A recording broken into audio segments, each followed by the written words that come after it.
3 is very different number than other numbers. Reason is very clear. I can say on first of all, it is ruling by Jupiter, right? So Jupiter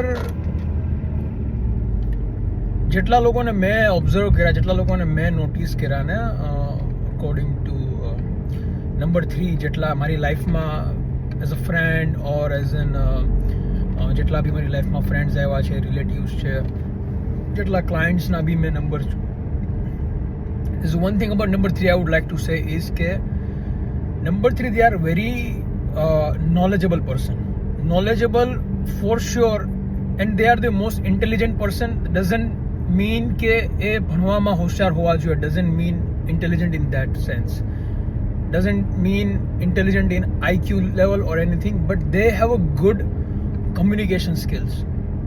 honestly એસ્ટ્રોલોજીમાં communication માટે મર્ક્યુરીને કહે છે કે Mercury represent કરે communications, but Jupiter is called as Guru. So honestly people think કે આ લોકો બહુ ઇગોઇસ્ટિક હોય છે. આ લોકો ઇગોઇસ્ટિક થોડા લેવલે હોય બી છે, નથી હોતા, બિકોઝ ગુરુ રાઈટ, ગુરુને તમે ગમે એમ ના કહી શકો, હી ઇઝ ગુરુ. પ્લસ ગુરુ કોઈના ખરાબ માટે તો કાંઈ નહીં કહે. He is the most knowledgeable person in the room when he sits in the crowd. He is king કરતાં બી ઉપરની પોઝિશન ગુરુને આપવામાં આવે છે. સો ગુરુ is it's he is not that કે તમે એમ ના સમજી શકો કે ગુરુ કોણ, તમે ગુરુને ગમે એમ ના કહી શકો, right? Also, they are the most intelligent person and they are the most selfless person.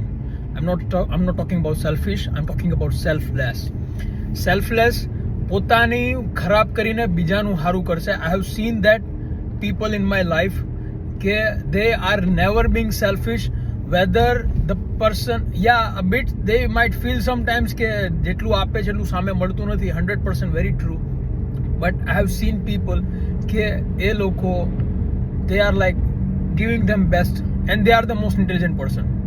So normal people they are like એ લોકો ઉપરના લેવલ ઉપરના સ્તર પર વિચારતા હશે કે how why is this ને આ બધું થયું, and they are the people